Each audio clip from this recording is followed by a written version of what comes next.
Stay on the ball and keep your eyes on the road. Don't lift your phone while in the car. Drive smart. Here we go, Amy MacDonald, look at that brief. And you're singing a song, singing "This is the life," and you wake up in the morning and your head is Oh, how'd you open the door? Cool. Oh my God! Amy, what's happening? How you doing, pal? All right? Alright, how Saying are hi you? to GoPro. Hello, GoPro. Oh wow! Now we're talking, eh? Right, talk us through, what's the motor?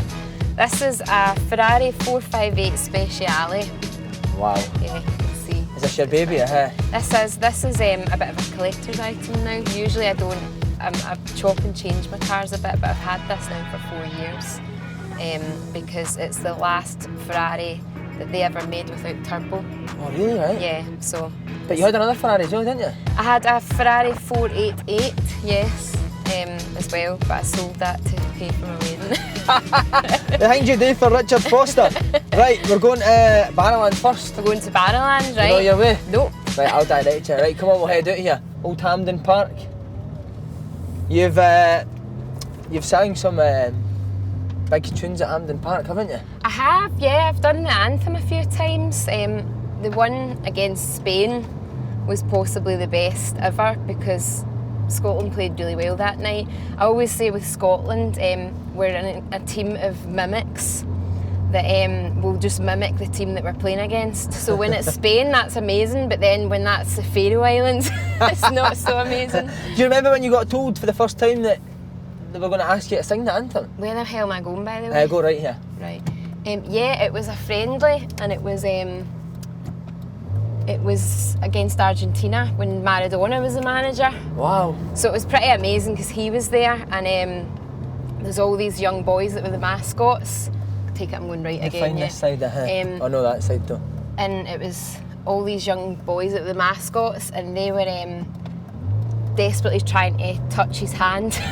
They were all going, getting a hand high five, and then they were all screaming, going, "I've touched the hand of God!" It was good fun. See your preparation for something like that. Is it similar to the players' preparation? So you get the pre-match nerves and then the shin guards and the tights before you go out? Oh gosh, I get so nervous doing that anthem. I think it's because it just means so much to me. I'm so passionate about Scotland and the football team, God knows why, but I am, and I always just want to do a good job, so I get so nervous, like way more nervous than I do doing my own gigs. What about like family and friends? Did they come to watch you doing that? They all came, yeah, it was great, they loved it because they got the hospitality meal beforehand. So my and you never got any in there? Well, I didn't enjoy the drinks or anything like that, I was too nervous. What, have you always been a keen follower of the national team? Where does that come from? It comes from, I remember the World Cup in '98, and I'm just going straight ahead, haven't I? You are going straight ahead. Is that right? Yeah. I remember so it was the France '98, and I was still in primary school at this point, and I came home from school, and I was really shocked that my dad was home. I was like, why is he not at work? And he'd taken a half day to watch Scotland v Brazil, so we all watched it, and then I remember when John Collins scored that penalty, I've still goosebumps thinking about it, going, oh my God, we're level with Brazil. And my mum's friend came round and she's like, oh, I've been in the supermarket, it's absolutely dead. There's like nobody out in the streets, everybody's watching this game. And it was just, it was soul destroying when we scored that own goal. Tom Boyd made an arse out, didn't he? But we still scored more goals than them. So do you get pure devastated when you see the state the national team's been in for the last few years? It's hard, but definitely with me, I know, and with other people, I know that apathy has set in a little bit. You don't really expect anything, so it doesn't really bother you as much. But when I went to the Scotland-England game at Hampden, and it was a great day, like we were sitting, Foz and I were sitting with Rod Stewart and all his family. That's Richie Foster, he's in the So we had, Foz was buzzing because Rod Stewart across the dinner table was like, you play for St Johnstone, and he was like, oh my God, I've been recognised by Rod Stewart. And then he went to the toilet and Rod came over to me. I'd met him before and he'd came over and said, oh, I've got so many questions I want to ask him. And I was like, well, just ask him. Rod Stewart was saying that? Yeah, right. So, and he was like, no, but I can't, I'm too embarrassed. And I was like, just ask him, he will be buzzing that you want to speak to him. So he came back and then he came round and he was asking Foz all these questions. He wanted to know a lot about what Tommy Wright was like at half-time. So he was asking questions like, when you're playing Celtic and it's half-time, like what does Tommy Wright, what did he say to you the last time, like we played you this game, like gave him the date and all that. And he remembered all the games, yeah, and Foz was like, I can't remember. But yeah, so that was interesting. So we went to that game, and that euphoria, like the first free kick, but the fact that the identical one straight after just brought back all my love and the amazing memories of supporting Scotland, like the epic highs and then obviously the tragic lows when they equalised. See when the Tartan Army are in full flow and they're all singing, do you join in? Oh, I absolutely love it. Did you go for it? I love it, yeah.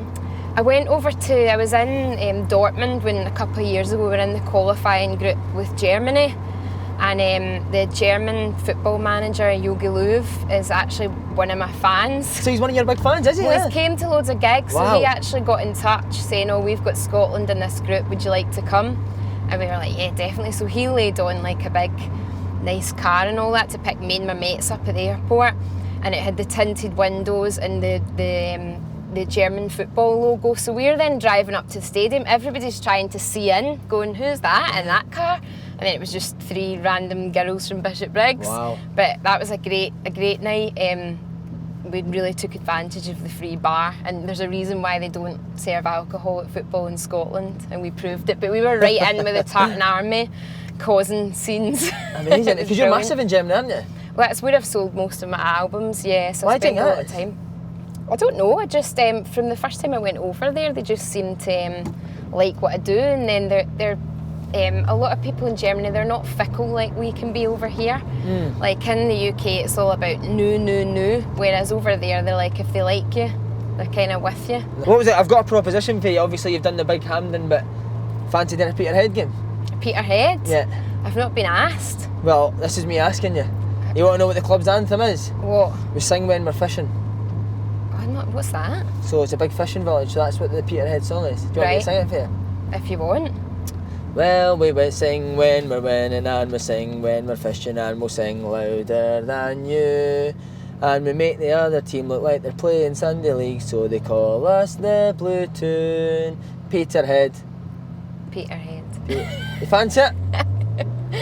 I'll check my diary. Can't believe you've patched this. Was it football that you met Richard Foster? No, it was keep calling him actually... Richard Foster like this. Right, we'll call him the Fonz. I just call him Foz. Right, Foz. So how did you meet Foz? We actually met at somebody else's wedding. Oh, it was actually Lee Miller's wedding. You know, who plays for... Big Lee Miller, he's been on the show. I think he's the at podcast. Livingston now. Yeah, he's at Livingston, that's right. We actually met... Handsome, very handsome. We actually met at his wedding in, I think it was 2009. So we've actually known each other for ages. But both of us were with different people then. All right. So nothing happened at that point. Just DMs and that? No. And then what, you both became single, and did he ask you it? I think so, yeah. We were just chatting and stuff, and we got on really well that time we met. And then he actually came round, that's what it was, he came round I was having a New Year's party, and I said, oh, do you want to come round? He was like, I can't, I'm at training tomorrow. And I was like, oh, well, you don't need to drink anything, you may as well just come round. And he came round, and he was just like, what have I walked into? Like, just all the Bishopbriggs flipping young team Jake balls. He obviously enjoyed himself enough to stick around. And now you're Scotland's #1 couple in my eyes. Right, back onto the cars. As you said, you're quite passionate about cars, aren't you? Mm-hmm. Where does this come from? I don't really know. I was doing lessons just as I'd signed a record contract, so I was about 18 and I signed a record contract. So I was in this position where a company, Universal Music, gave me a load of money. So for my first car, I was able to buy something half decent. So I got a Mini Cooper. Oh, love it. And I used to just like what colour? make a wee red one with the white racing stripes. And I was the only one out of my friends that could drive, and so I would just be designated driver. And we went up to Teen the Park in 2006, and I'd just passed my test, and I had to drive them all, and they were obviously worst all mistake of your life. Oh my it? God! And I was like, oh God, what have I done? But we had the best time ever. Like, we had such. Who did you see there?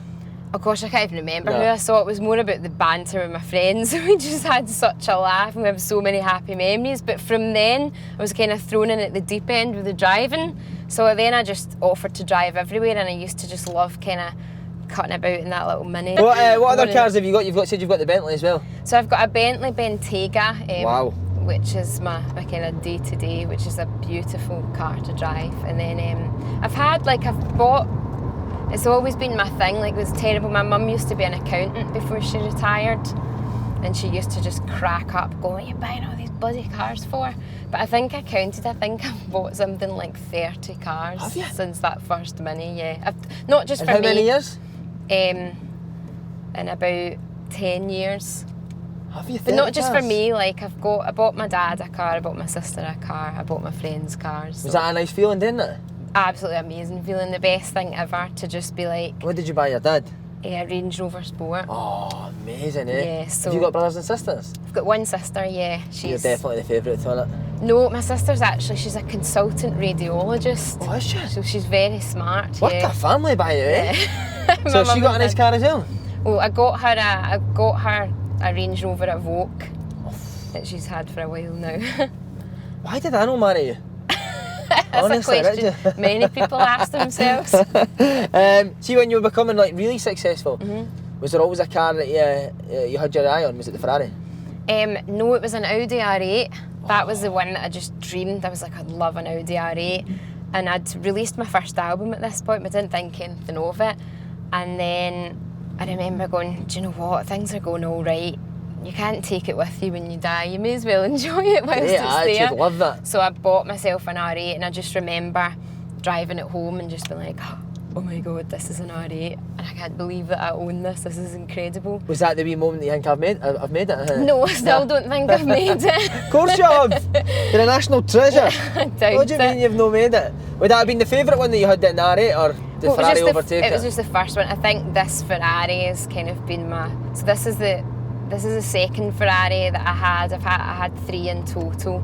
But it was just kind of a bit of a dream. What does it feel like going to like the Ferrari showroom knowing that you can actually buy one? Is it amazing? It is, come on, it is amazing. Yeah, probably. It is. It's probably because I'm just so not the target audience. Right. Like it's a lot of obviously it's very male dominated. But I went to Maranello last summer. I got invited by Ferrari because they had in one of their museums. Right. They had an exhibit which was about women in Ferrari. So there's a massive poster of me on the wall in the Ferrari museum. Yeah, because there's obviously not many women in there. I'm going right, am I? You're going right where that golf's going to right, we're coming up to the Barrowlands. Yep. Favourite place to play? It is. It's one Is it really? and everybody will say the same thing. Like, it's so iconic. Like the last time I played there, I got the guys from the Barrowlands gave me an award actually, just because they said the Barrowlands Hall of Fame. Because everywhere I go, I've topped it up. I've got a song on my first album that was inspired. What song's that? So it's actually just called Barrowland Ballroom. Right, okay. Inspired by the venue and my desire to play there. So the first time I played there, it was pretty special. And the first night I actually got presented with my first ever platinum disc. Was in here? Was in the Barrowlands, yeah. And Wow. I didn't expect it, I knew nothing about it. See, when you're on stage at the Barrowlands, can you actually see how much of a bounce it is out in the crowd? I'm not sure you can see it so much, but Feel it? you can just feel the vibe. Where should I go? Just take it right up here. Right up here. Yeah, you can just feel that there definitely feels like one of the lyrics in that song of mine, it says, "Oh, there's magic in the air, I swear," and you can definitely feel that, like when you're there. You ever get any DVDs for the Barras after it or before it now? No. Favourite gig at the Barras that you've had? Is there one that stands out? I think it was probably the first time I played there. It was near Christmas, so everybody was in such high spirits, like they were just absolutely buzzing. And we just had such a great time. We'd done a cover of Fairy Tale of New York. Sorry, I need to go slow over amazing. them No, I speed bumps. I brought you the worst ever, sorry. It's all right. Yeah, and it was such an amazing evening. And then I've spoke to other bands and stuff, and everybody says that the Barrowlands is their ultimate. They just love it. What sort of bands, like anyone obscure that loves playing at the Barrowlands that said to you now? Can you remember? Not obscure. Or big? U2 said to me that one of their most memorable, like Bono said, one of his most memorable shows was at the Barrowlands. No way. He just loved it, yeah. What? Who's the favourite artist that you've met? Look, this guy's looking at the Ferrari. Well, that's the thing, you can't go anywhere in this car, it doesn't really blend in. Favourite artist that I've met? Yeah. Oh, I love Bruce Springsteen, so for The me... boss? For me... I thought I was the boss. When, there's only one boss. When I met him, it was like dream come true. And did he know your music and stuff like that? I'm not sure he knew it, but he's got a very famous collaborator that he's always worked with, a guy called Bob Clearmountain, and Bob actually mixed a few of my albums. So as soon as I said to him, I'm going straight on. No, go right here, right. As soon as I said to him, Bob mixed a few of my albums, it was as if I was family. I was in there, right, so that was you in one? That was me, that's the secret password. If you know Bob, then you're in there with the boss. Bob's a man. See, just on Barrowlands, see Glasgow in particular, you think it's one of the best cities for music and gigs? Oh, definitely, we're very lucky. But there's just such an amazing selection of venues in Glasgow that loads of other cities don't have. They maybe have like a theatre and then that's it, and then there's maybe one big arena out of town somewhere, but in Glasgow we're super lucky because there's such a great selection of different sized venues, and there's places basically for everyone to play. Did you do like pubs and clubs before you done places like the Barrowlands? Yeah, I used to do, there was a pub, it's still there, it's called the Priory now, but it used to be called Brunswick Cellars on Sucky Hall Street. Right. And I would go in there and do the open mic, and I was only 15. And one of my most memorable times in there doing the open mic was when Scotland were actually playing the Netherlands at Hampden. We won 1-0. Right. Is that McFadden? No, it was before then, I think. Right. So it was the Netherlands at Hampden. We won 1-0. We subsequently lost the second leg about 6-0 or something. Dan Fletcher at McFadden, I think, was scored that. All right, okay, but so everybody had started to trickle in. It was like 5:30. They'd all been at that football match, all the Tartan Army, absolutely buzzing because Scotland had just beat the Netherlands. So I'm sitting there doing my open mic and I was like, I sensed a great opening here. So I'd done Flower of Scotland and the entire place was jumping and I was like, brilliant. That was early days, I was only 15 at the time. You could have been hopeless that night and everyone still would have clapped. Exactly. Is Flower of Scotland, is that your favourite song to sing, Flower of Scotland?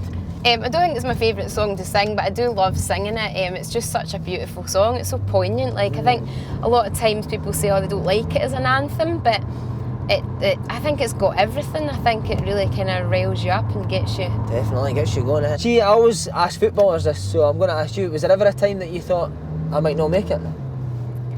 Yeah, you never really expect to make it. It's a weird one, like the music industry as well, you never know with anything. You never know, like even if you've got like a massive first single or something, it doesn't really mean anything, especially not now.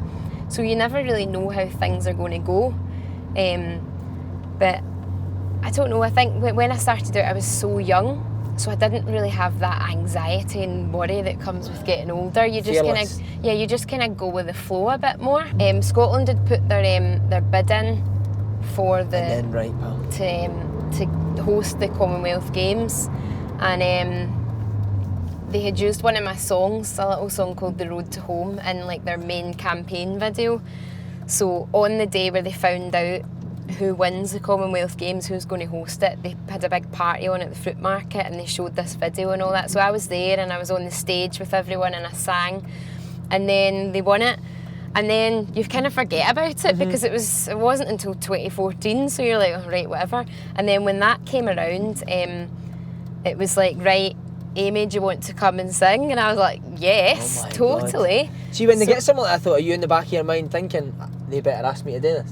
Well, you hope, but I mean, that's the thing with Scotland. There's just so many in Glasgow. There's so many amazing bands and artists that have come from here. So there's such a huge pool of people to choose from. But when they got in touch, I was like, oh yes, amazing.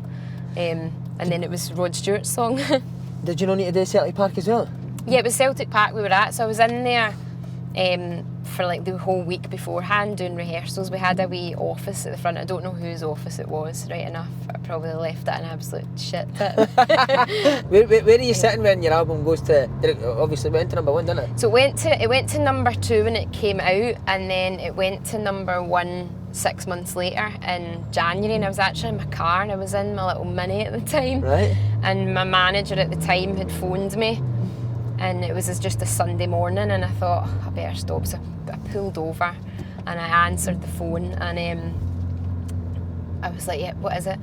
And I remember him just going, a whole week, it's a battle between you and Radiohead. And I was like, right. And he's like, a new one. And I was like, oh my God. So got my number 1 here. And it was brilliant. It's so weird though, because at the time it's like, oh wow.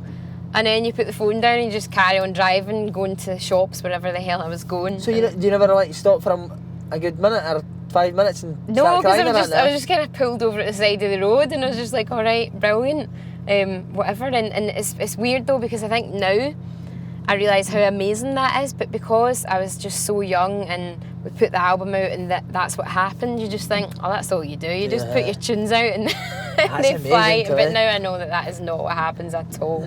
You said you're in your car. Do you remember the first time your song came on the radio when you were in the car? These are tremendous questions I'm asking you, isn't it? You're freestyling as well, aren't you?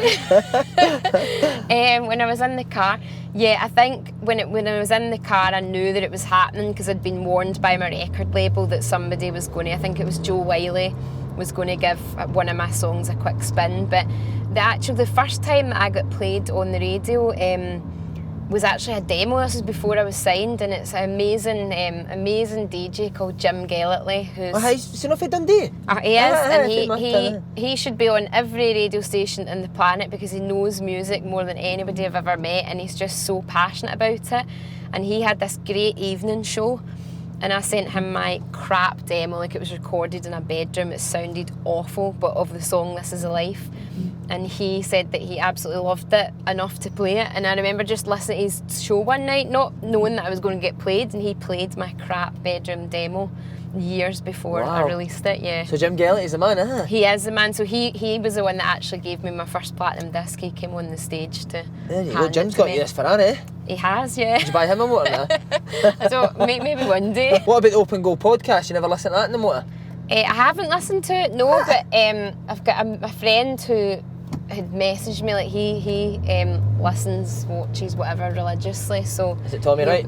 No, he's a crackpot called Edo, so he'll be absolutely buzzing. Yes, Edo, you've got a shout out. What a man. Right, Central Station, pop-up choir, BBC Music Day. What was that all about? It's a bit off the charts, wasn't it? It was a bit random, but basically BBC Music Day, obviously you celebrating. So you're on that bustling celebrating all things music, and they wanted to do a load of exciting things from different places around Britain. And here the idea was Central Station will do a song, and they wanted this song of mine, Women of the World. So we thought, oh, let's get an all-women choir. And it was brilliant. The choir, they're a choir called Soundsational, and they were absolutely amazing. And it was awesome for me to just... There's Frankie Boyle. Where? With the ginger beard, no, that is not Frankie Boyle. Since when's Frankie Boyle had a neck tattoo? Sorry to interrupt you there. So the choir were amazing. Oh, they were brilliant. And then singing in there with the rush hour kind of commuters, and they were all like, looking at you as if, what the hell's going on here? It was brilliant. Do you not get any sort of like anxiety or nerves about doing stuff like that? I do with stuff like that, more so because you're going, oh my God, this is live on BBC TV News, and it's also live on the radio as well. Don't muck it up. And then as soon as you start saying that, you start making a mistake. Oh, brilliant. Right, it's been a great laugh, by the way. I'm enjoying this. Yeah, good. But it needs to be serious now. Road safety. Okay. This is obviously a fast car, but you obviously stick to the limit, don't you? Well, because I'm concentrating and talking too much, and because there's so many potholes on the road, I go pretty slow in this, What about, like, does it annoy you? My pet hate people that sit on their phones when they're driving. See, I just don't do that because, I don't know, like it's 6 points and stuff, and it's just not worth it. You know, you have one look at it, and suddenly you've kind of verged off to the side a wee bit, so I just don't bother. There's nobody that important in life that you can't wait 5 minutes to speak to. Yeah, exactly. Oh, wow. Oh my God. That's amazing.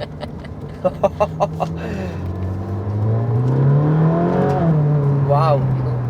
See that? It sounds bad, but I'm still doing less than 30. 30, it's just the noise, isn't It's it? just noisy, yeah. That's what you pay the big bucks for, that noise. Oh my god, that woke us up. It's King Tut's, it's here, isn't it? It's down here on the side, yeah. Side, Just down there. There's King Tut's there. And then we're going that way, aren't we? Hydro, are we?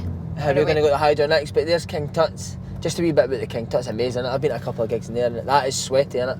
Oh yeah, it's unbelievable though. It's just such a cracking little venue. Like the history, like where Oasis were discovered. Alan McGee, wasn't it? Yeah, that alone is amazing. And then, so I've went back. I done a gig in there not that long ago, like a charity gig. Right. And it was brilliant. Just absolutely rammed full of people. Such a great atmosphere. And then I was back there not long after because I was doing I had the little spot in Still Game. And so you did, I seen you, I had to deck Bobby out the front there, so that was good fun as well. So I've got loads of memories. Of How good was that? Still Game, amazing. Oh, it was great. Like, have you watched it religiously? I've watched it. I went on Celebrity Mastermind a couple of years ago, and Still Game was my special. No chance. Yeah. Love so it. I've like watched it from front to back and taken notes and everything. So as soon as they were doing their kind of last episodes and they were having a few guests, like they got in touch with me straight away, and I was absolutely buzzing. Was that as big a buzz as like a number one in that? Nah? Oh yeah, totally. Was like it? I actually remember I was doing a festival in Hungary, and my manager, he came to find me wherever we were at this backstage, and he was like, I have just had an email that will make your day. And I was like, what is this going to be? And then he was like, I'll come and let you read it. And then I was just like, oh my God. And then going about and telling all my band and all of that, going, I'm going to be in Still Game. So it was good. Amazing. Are they top guys, Greg and Ford? Yeah, Greg and Ford, some laugh. And then Gavin Mitchell, Bobby, who plays, he's just, I've spent a few nights out with him now, he's such a laugh. And then Sanjeev Kohli as well, I'm actually seen him today. He was doing the thing I was doing today. They're all just such lovely people that you're so happy for them with their success, yeah, because everybody's great. Would it be left here I'm going? For the Hydro. Is it? And then under? Yeah. Just back on the King Tut's, remember I know I asked you the same about the Barrowlands, but first time playing there? At King Tut's? First time playing there was way back in I think 2006. So I had no music out and I was actually there supporting somebody else. So I was there to support him. Support, were you right? Yeah, and it was great because all my friends and family came down, and they kind of left after me. So this poor guy, it was like kind of full, and then he went on, and they'd all disappeared. That's what happens when you get Amy MacDonald as your backup. Yeah. Serves them right. Right, we're going to talk about your other love, Rangers. What's your earliest memory of the club growing up? Well, when I started getting into football, my dad had been like, oh, do you want to go to any matches? And there was actually a Walter Smith testimonial match going on against Liverpool. So that was the first match that I ever went to. My dad took my sister and I think my mum came along as well, though she was like, what the hell is this? But yeah, that's my earliest memory, really. So it come for your dad, No, my dad's not, like, my mum or my dad, neither of them are really like massive fans or anything. It was just like me asking if I could go. I think it was just more friends at school and things like that. What about heroes growing up? Richie Foster? yeah, always. I don't know. Like obviously, like all the days when like Amoruso and all of them players were there. Big handsome, wasn't he, Amoruso? Yeah, fancy him a wee bit. No, I didn't find. He was a bit greasy for me. A bit sleazy. What about favourite memory? Did you go on any big games or anything you can remember? I remember my dad getting tickets for a Champions League game, and I think it was against Sturm Graz, and it was like a 5-1 victory. Right. So it was like unbelievable, and you're like, oh great, this could really happen this time. And then the same that always happens with Scottish clubs, it's like it comes to the last game with Scotland or Scottish clubs, the last game, you need this to get through. No, you don't get it. Richard Foster, you said this before, you go to St Johnstone games as well? I So do, you're not a yeah. part-time supporter, are you? I do. I go, like my mum pretty much goes all the time to watch St Johnstone, even when I'm not about. Your mum does, there. does My she? mum does, yeah. Love it. So I've kind of watched it all. But I do enjoy just going to football, and there's something really nice like about just kind of travelling all around and getting to see every ground. So I do like going. And Scottish football, it's exciting, isn't it? There's always something going on. I love it. I love all the banter. It's just never ending. Like I do listen to TalkSport quite a lot. Big Alan Brazil's good, isn't he? I like Alan Brazil. I love him when he's got Ali McCoy on with him. The two of them are a perfect team. But I listen to TalkSport quite a lot, and sometimes like the most minimal thing will happen in England in the Premiership. Gary Tank commanded it. Oh yeah, and it'll be like the tiniest thing, and they'll spend about 2 hours chatting about it, and I was like, oh my god. They'd have no time to chat about all the crap that happens in Scotland. Like literally, there's a new bit of drama every single day. Oh, it's amazing. Like managers like Craig Levein just winding everybody up, just stirring the pot and stuff like that. It makes me laugh, and I do enjoy it all, and I always listen when I'm away. I do like listening to open all mics where they all shout in. So if I'm away in tour, I'll have that on, and they'll just be shouting in, right, so-and-so scored, they've scored, he's scored, and I just kind of like keeping up to date if I'm on tour. Brilliant. Reason I asked as well, I seen your tweet about Richard. How proud of you. He's juggling a lot outside of football as well, isn't he? What a guy. He's the busiest person in the world. Like he can't ever sit still. He's always got to be doing something. Are you quite similar? No. I'm definitely not similar. I think that's where it comes from. Right.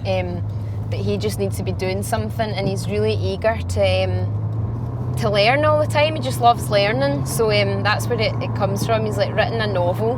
Wow. And he's also so he's done his A licence, and he's got 1 year left now of his psychology degree, and then he'll have all of that. Yeah. Do you think that's what he'll do? Do you think he'll be going to management? I think he'll be very good at it. He's done, when he was doing the coaching badges, it was Yogi Hughes was one of the main guys. Yeah, he really liked Yogi. And also Brian Rice at Hamilton, he was one of the coaches as well. And I think, like Foz said, that they were really kind of helpful, and I think quite complimentary, and said that he would be totally fine and he'll have no issues or whatnot, so that's quite good. And would you be his assistant? Me? Yeah, get the trackie on there. I'm always the boss. I think you could go through people, I think you could be quite scary. Yeah, I would always have to be the boss. Yeah. Oh, would you? Right, so he'd be your assistant? Yeah, he could be my assistant. Right, love it. Car share. Oh yeah. I prepared you for this, but I know you've not thought of anyone, have you? Too busy.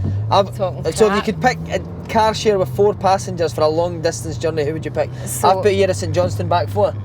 Sorry? The St Johnston back 4. St Johnston back 4. Right, who are you saying? Right. Does it need to be football people? No, anyone in the world, anyone. Right, okay. Bruce Springsteen. Yes. Do they need to be alive? He'll be in the front. No, living or dead. Walt Disney. Oh, what an answer that is, by probably Steven Spielberg as well. Right. And who else? You seen his documentary on Sky Atlantic or Sky Arts? Amazing. Oh no, I've not seen it. Oh, you'll love it. There you go. There you go. And then one more. Somebody that's a character that would be funny. No women there. Oh, no. It's a great question, isn't it? It is. I'm just trying to think of somebody else. Probably Peter Kay. Oh, there we go. That's a good mix. You've covered everything there, haven't you? A bit of everything. He would just make me laugh the whole time. Right, perfect. So if that was a trip to Dingwall to watch Ross County, that's the 4 you'd take? I'm not sure they would come up the A9 with me. Right, you also done Top Gear? Starring a reasonably priced car? Yes. Lap with the Stig, how did you go on? So I am still to this day the fastest woman that they ever had. Are you? Yes, and they've got like a fast car now. It's not like a reasonably priced one now, and they still. I think Danny Boyle was doing it a couple of weeks ago, and I clocked that, and his time wasn't as quick as mine. So I was 0.2 of a second behind Tom Cruise. But what's annoying is that in my practice laps, I was quicker than Tom Cruise, but they only count the ones where they tell you, right, this is your lap. Oh, really? So I was gutted because I was like, I knew that I was quicker than him. Did Tom Cruise have his high heels on or off when he was driving? I don't know. I don't know. So have you got in the fast car, you think you could?